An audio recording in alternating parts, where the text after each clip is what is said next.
Solo levelling episode 4 की शुरुआत वहीं से होती है जहां पर पिछला एपिसोड खत्म हुआ था, जहां जिन्हो जिस डंजन में जाता है वहां पर उसका मुकाबला कुछ मॉन्स्टर से होता है और स्टील फैंग लाइकन नाम का एक वुल्फ मॉन्स्टर उसके ऊपर अटैक कर देता है, जिसे वो उछल कर डोज कर लेता है। मगर उसकी जंप्स काफी ज्यादा ऊंची होती हैं, जिसे देखकर वो कहता है कि मुझे अपनी बॉडी काफी ज्यादा लाइट फील हो रही है। वो अपने मन में सोचता है कि मैंने अपनी दूसरी जिंदगी हासिल करने के लिए काफी ज्यादा मेहनत की है, इस वजह से अब मैं डर के मारे पीछे नहीं हट सकता। वो वुल्फ दोबारा से उसके ऊपर अटैक कर देता है, मगर जिन्हो बड़े जोश पे उसे पंच मारता है जिससे वो दीवार पे जा लगता है, जिसे देखकर जिन्हो खुद भी हैरान रह जाता है। वो सोचता है क्या ये मेरे फिजिकल एबिलिटी बढ़ाने की वजह से हुआ है, मगर तब भी ये मॉन्स्टर मुझसे काफी ज्यादा स्ट्रॉन्ग है। वो वुल्फ दोबारा से उठकर उसके ऊपर अटैक कर देता है, मगर जिन्हो उसके ऊपर अपने पंचेस की बरसात कर देता है, मगर इससे उस वुल्फ को कोई खास फर्क नहीं पड़ता और वो उसे अपने जबड़े से पकड़कर मारने ही वाला होता है, मगर जिन्हो वहाँ से हटकर बच जाता है। जिन्हो सोचता है कि मैं इसे अकेले नहीं हरा सकता और वो वहाँ से भागने लगता है। मेरे पास कोई भी पार्ट या हीलर नहीं है, अगर मेरे पास कोई मैजिकल वेपन होता तो शायद मैं इसे लड़ पाता। तभी उसे याद आता है कि उसकी इन्वेंट्री में एक मैजिकल वेपन पड़ा हुआ है और वो अपनी इन्वेंट्री से उस वेपन को निकालने लगता है, जो कि एक स्वॉर्ड होती है। वो वुल्फ उसके ऊपर अटैक करने ही वाला होता है, मगर जिन्हो अपनी तलवार निकालकर उसके ऊपर अटैक करके उसके सर को बीच में से काट डालता है। वो सोचता है कि मैं नहीं जानता कि ये तलवार मेरी इन्वेंट्री में कैसे आई, लेकिन मिस्टर सोंग ने बताया था कि इस स्वॉर्ड की कॉस्ट 3 मिलियन है, जिसे मैं कभी भी अफोर्ड नहीं कर सकता। तभी उसे नोटिफिकेशन आता है कि आपने स्टील फैंग लाइकन को हरा दिया है और उसे एक बार लेवल अप करने का नोटिफिकेशन भी आता है। इसके साथ साथ उस वुल्फ की वजह से उसे जो चोट लगी थी वो अपने आप ही हील होने लगती है। तभी वहाँ पर 2 वुल्फ और आ जाते हैं, मगर जिन्हो कहता है अब जब मेरे पास एक वेपन है तो मुझे डरने की कोई जरूरत नहीं है। तभी वो देखता है कि वो तलवार तो जमीन में ही अटक गई है। फिर वो अपनी तलवार निकालने लगता है। अब इससे पहले कि वो वुल्फ उसके ऊपर अटैक करते तभी जिन्हो अपनी तलवार निकाल के उनके ऊपर हमला कर देता है, जिससे उसके सामने वाला वुल्फ उछलकर उसे डॉज कर लेता है। वो दूसरे वुल्फ के ऊपर दोबारा से एक अटैक करने लगता है, मगर वो वुल्फ अपने जबड़े से उसकी तलवार को ही पकड़ लेता है। तभी जिन्हो उसे एक लात मारकर पीछे हटाता है और अपनी तलवार से उस वुल्फ के जबड़े समेत उसका सर ही काट डालता है। वो उस दूसरे वुल्फ से लड़ने के लिए तैयार होने लगता है, मगर वो वुल्फ उसे देखकर वहाँ से डर के भाग जाता है। इसके बाद जिन्हो थोड़ी देर के लिए राहत की सांस लेता है। तभी जिन्हो अपनी स्टेटस विंडो में देखता है कि अब उसका लेवल 2 हो चुका है। वो सोचता है कि जब मैं अपनी डेली क्वेस्ट पूरी किया करता था तब मेरा लेवल अप नहीं हुआ था। शायद ये इस वजह से है क्योंकि अब मैं असली लड़ाई कर रहा हूँ और मेरी चोटें भी अपने आप ठीक हो गई हैं। वो सोचता है कि जब भी मैं लेवल अप करूंगा तो क्या मेरी सारी एबिलिटीज 1 पॉइंट से बढ़ जाएंगी। मैंने अभी 5 पॉइंट कमा लिए, जबकि डेली क्वेस्ट से तो मुझे सिर्फ 3 ही पॉइंट मिला करते थे। तो यानी कि असली लड़ाई करने की वजह से मैं ज्यादा तेजी से लेवल अप कर पाऊंगा। मुझे अपनी एबिलिटीज को बढ़ाने के लिए कितने पॉइंट्स की जरूरत पड़ेगी।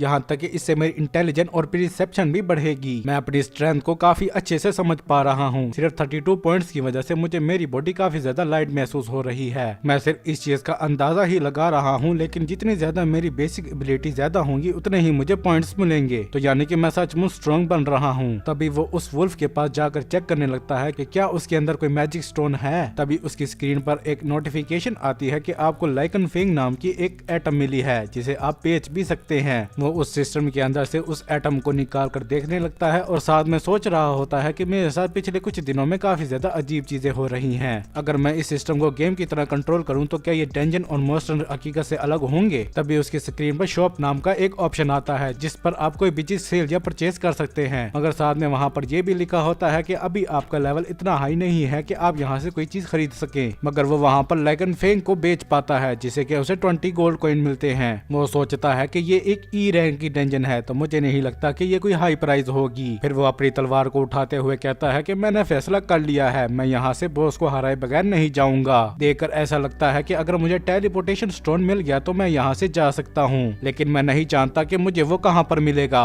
अगर मैं ज्यादा देर यहाँ पर रुका तो मैं यहाँ पर भूखा ही मर जाऊंगा। फिर वो सोचता है कि बेशक ये एक ई रैंक की डंजन है, लेकिन एक बॉस को अकेला मेरे लिए हराना मुश्किल है, लेकिन अगर मैं इसी तरह लेवल अप करता गया तो शायद मैं ऐसा कर पाऊंगा। अभी वो ये सारी बातें सोच ही रहा होता है, तभी वहाँ पर काफी सारे वुल्फ्स आ जाते हैं, मगर वो उनको देख के डरने की बजाय उनसे लड़ने के लिए पूरी तरीके से तैयार हो जाता है। वो सारे वुल्फ एक साथ ही उसके ऊपर अटैक कर देते हैं, मगर वो उनसे काफी बहादुरी के साथ लड़ रहा होता है। वो उनसे कहता है कि मैं इतनी आसानी से नहीं मरूंगा और अगर मैंने तुम्हें इतनी आसानी से मार दिया तो मुझे तुम्हारे लिए काफी ज्यादा बुरा लगेगा। फिर वो मुस्कुराते हुए उन सारे वुल्फ्स को अपनी तलवार से काटने लगता है। किसी का सर, किसी का गला, तो कईयों को तो वो बीच में से ही काट डालता है और उसे बार बार लेवल अप करने का नोटिफिकेशन भी आ रहा होता है। तभी उसे एक नोटिफिकेशन आता है कि आपने वुल्फ असैसिन का टाइटल एक्वायर कर लिया है। इसके बाद हमें रोड के बिल्कुल बीचों बीच एक डंजन दिखाई जाती है, जिसे देखकर कुछ लोग कहते हैं कि गिल्ड को इस मसले को जल्दी से सुलझाना चाहिए। इसके बाद हम देखते हैं कि जिनवू ने उन सारे वुल्फ को मार गिराया था। इस फाइट की वजह से वो खुद भी काफी ज्यादा थक चुका था और उसकी स्वाड भी काफी ज्यादा डैमेज हो चुकी थी। वो सोचता है मुझे लगता है कि अब बैटल खत्म हो चुकी है। तभी उसे नोटिफिकेशन आता है कि इतने सारे वुल्फ्स को मारने पर आपकी वुल्फ असैसिन की एबिलिटी 40% तक बढ़ गई है और इस वजह से उसकी इन्वेंटरी में काफी सारी आइटम्स भी जमा हो जाती हैं और साथ में उसे टेलीपोर्टेशन स्टोन भी मिल जाता है। वो सोचता है कि मुझे ये काफी आसानी से मिल गया, क्या मुझे वापस चले जाना चाहिए? लेकिन इस बात की कोई गारंटी नहीं है कि मुझे इस तरह स्ट्रॉन्ग बनने के लिए दोबारा से कोई मौका मिलेगा। अगर मैं टेलीपोर्टेशन स्टोन का यूज करके यहाँ से चला जाऊँ तो शायद ये डंजन डिसअपीयर हो जाएगी। देखकर ऐसा लगता है कि मैं किसी अननोन फोर्स के हाथों खेल रहा हूँ। फिर वो सोचता है क्या मुझे आगे बढ़ना चाहिए या वापस चले जाना चाहिए। फिर वो उस टेलीपोर्टेशन स्टोन को अपनी इन्वेंट्री में वापस रखते हुए आगे बढ़ने लगता है। इसके बाद हम जूही को देखते हैं जो कि चलते हुए कहीं जा रही होती है। तभी उसे हंटर्स एसोसिएशन से फोन कॉल आती है जिनसे उसे पता चलता है कि यहाँ पर एक डंजन ब्रेक हो गई है। वो अपने मन में सोचती है क्या ऐसा इसलिए हुआ है क्योंकि मैंने उनके साथ जाने से मना कर दिया था। फोन पर से वो आदमी कहता है कि हमने उस डंजन ब्रेक से निपटने के लिए हंटर्स को तो जमा कर लिया है, लेकिन हमें एक हीलर की काफी ज्यादा जरूरत है, जिस पर जूही वहाँ जाने के लिए मान जाती है। इसके बाद हम जिनवू को देखते हैं जो कि रेजर क्लॉड प्रीकर नाम के एक मॉन्स्टर को मार गिराता है। फिर वो ब्लैक शैडो रेजर नाम के दूसरे मॉन्स्टर को भी मार देता है। इस दौरान वो सोच रहा होता है जैसे जैसा मैं लेवल अप कर रहा हूँ मेरे लिए मॉन्स्टर्स को मारना आसान होता जा रहा है। फिर वो बताता है कि यहाँ पे बहुत से मॉन्स्टर के नाम का कलर डिफरेंट है, जिसके जरिए आप उनके लेवल को बता सकते हो। व्हाइट का मतलब काफी ज्यादा कमजोर, ऑरेंज का मतलब मेरे जितना पावरफुल और रेड का मतलब काफी ज्यादा स्ट्रॉन्ग। मेरे लेवल अप करने से पहले उस वुल्फ के नाम का कलर ऑरेंज था, लेकिन मेरे लेवल अप करने के बाद वो व्हाइट हो गया, जो कि मेरे स्ट्रॉन्ग होने की निशानी है। लेकिन मैं अभी भी इतना ज्यादा कॉन्फिडेंट नहीं हूँ कि जो मॉन्स्टर अभी नीचे है मैं उसे जाकर हरा सकूं। वो दरअसल ये बात डंजन के बॉस मॉन्स्टर के लिए कर रहा होता है और वो चलते हुए एक सीढ़ियों के पास आ पहुंचता है। वो अपनी स्टेटस विंडो की तरफ देखकर कहता है कि मेरा लेवल अब इससे ज्यादा नहीं बढ़ रहा है, अगर मैं इसी तरह लड़ता रहा तो ये तलवार इतना ज्यादा काम नहीं आएगी। और वो हिम्मत करके वहाँ पर चला ही जाता है। वो जब नीचे जाता है तो वहाँ पर कोई भी नहीं होता। तभी पानी में कुछ मूवमेंट होती है और कोई चीज बाहर निकलकर उसके ऊपर अटैक करती है, जिसे वो दीवार पर जा लगता है और उसकी स्वाड भी टूट जाती है। तभी पानी में से एक बहुत बड़ा सांप निकलता है। जिनवू कहता है कि मेरे इतने ज्यादा लेवल अप करने के बावजूद भी इसका नाम ऑरेंज कलर में है, जिसका नाम king of the swamp blue venom fang Kasaka होता है। वो उसकी स्किन की तरफ देखकर कहता है कि उसके स्केल की वजह से मैं उसे अपनी तलवार से कोई भी नुकसान नहीं पहुंचा सकता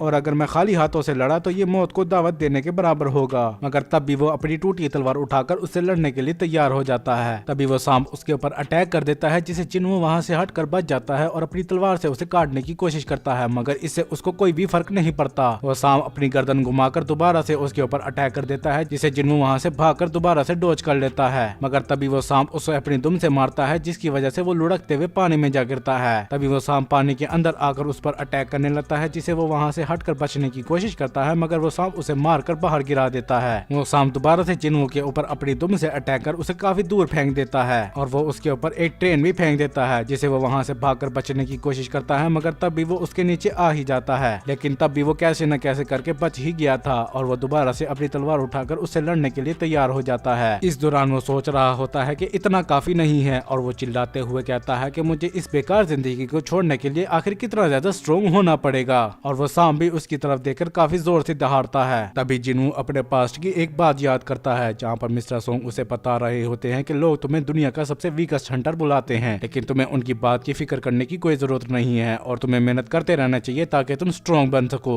यहाँ पर जिनवू उस सांप से लड़ने की पूरी कोशिश कर रहा होता है। तभी वो सांप अपनी दुम से मारकर उसे एक पिलर के साथ लगा देता है। वो सांप जिनवू के ऊपर अपनी दुम से इतनी ज्यादा फोर्स लगाता है कि वो पिलर टूट जाता है और जिनवू सामने वाली दीवार पर जा लगता है, मगर वो दोबारा से खड़ा होने लगता है। वो कहता है कि लोगों ने मुझे वीकेस्ट हंटर का नाम इसलिए दिया क्योंकि मैं काफी ज्यादा वीक था और वो सभी लोग मुझे नीचा देखा करते थे और मुझे भी इस चीज से काफी ज्यादा बुरा लगता था, लेकिन अब मैं स्ट्रॉन्ग हूँ। वो सांप अपनी बॉडी के जरिए उसे चारों तरफ से घेर लेता है, मगर जिनवू उछलकर उसके ऊपर चढ़ने लगता है, मगर वो सांप उसे दूर पटक देता है, जिससे वो सीधा छत पर जा लगता है। वो नीचे गिरता है, लेकिन वो दोबारा से खड़ा होने लगता है। वो हार मानने के लिए बिल्कुल भी तैयार नहीं होता और उसकी बॉडी भी ग्लो करने लगती है। वो कहता है कि मैं स्ट्रॉन्ग बनकर ही रहूंगा। वो सांप दोबारा से उसके ऊपर अटैक करता है, मगर जिनवू वहाँ से हटकर दोबारा से उसे अपनी तलवार से काटने की कोशिश करने लगता है, मगर जैसा कि उम्मीद थी इसका कोई भी फायदा नहीं होता। वो सांप उसके ऊपर दोबारा से अटैक करने लगता है, मगर जिनवू उछलकर उसे बच जाता है और वो ऊपर जाकर उसकी स्केल के अंदर अपनी तलवार घुसा देता है। वो साम दोबारा से उसके ऊपर अटैक करता है, मगर जिनवू उससे फिर से बच जाता है और वो कैसे न कैसे करके उसकी गर्दन को पकड़ लेता है। वो कहता है कि मैंने अपने सारे एबिलिटी पॉइंट्स अपनी स्ट्रेंथ के ऊपर लगा दिए थे, और वो अपने खाली हाथों से ही उसकी गर्दन को तोड़ने लगता है, जिसमें वो कामयाब भी हो जाता है, जिससे कि उस साम को काफी ज्यादा दर्द होता है और वो जिनवू को अपने ऊपर से हटाने के लिए इधर उधर टकरे भी मारता है, मगर जिनवू तब भी उसे नहीं छोड़ता।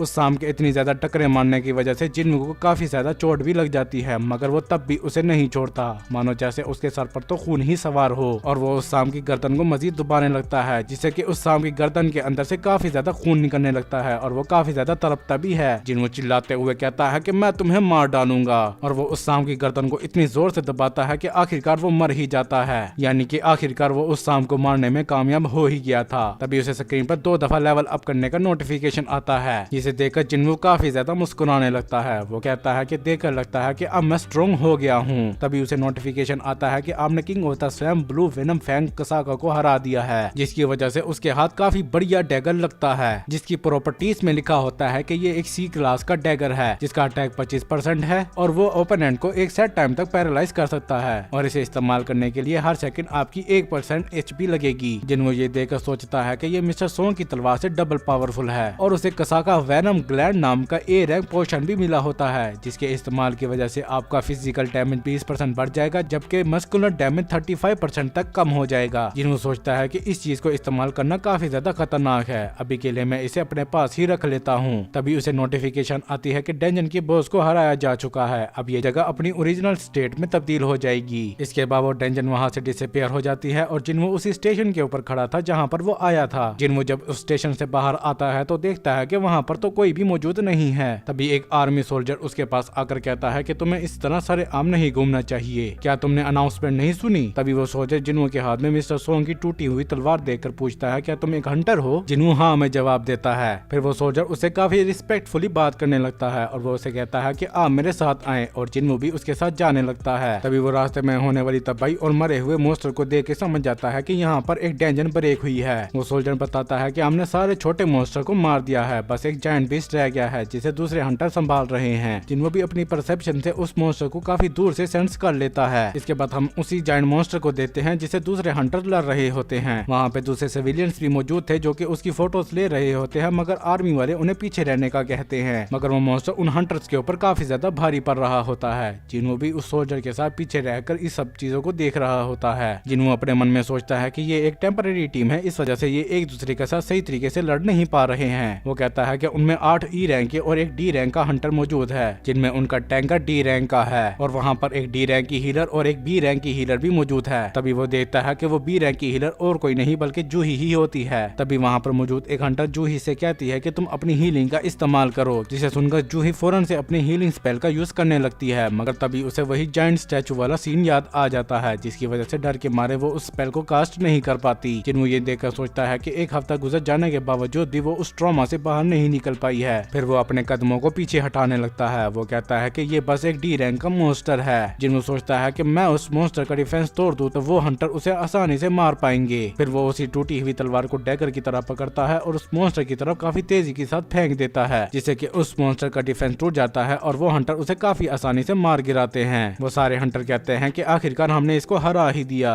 मगर उनके टैंकर को इस चीज में कुछ गड़बड़ दिखाई देती है। वो कहती है कि हम इतनी देर से उसको डैमेज करने की कोशिश कर रहे थे, लेकिन हम इस पे नाकाम रहे। तभी वो जिनवू की तलवार को वहाँ पर देखता है। वो एक सोल्जर से पूछता है कि आखिर ये अटैक किसने किया था। वो सोल्जर उसे जिनवू के बारे में बताने लगता है, मगर जिनवू वहाँ से चला जाता है। हम जिनवू के मसल्स को देखते हैं जो कि काफी ज्यादा स्ट्रॉन्ग हो चुकी थी। जिनवू इस दौरान सोचता है कि वो मोस्ट काफी ज्यादा वीक था, मैंने तो उसे एक ही अटैक में मार गिराया। ये कहकर वो वहाँ से जाने लगता है, मगर जो ही उसे वहाँ से जाते हुए देख लेती है। इसी के साथ ये एपिसोड यहीं पर खत्म हो जाता है। वीडियो अच्छी लगी हो तो लाइक करें, वीडियो कैसी लगी इस बारे में कमेंट्स में बताएं। इस तरह की मजीद वीडियो देखने के लिए चैनल को सब्सक्राइब भी कर दे और हमारी दूसरी वीडियोस को भी सपोर्ट करें। तब तक के लिए इत्ते की मस।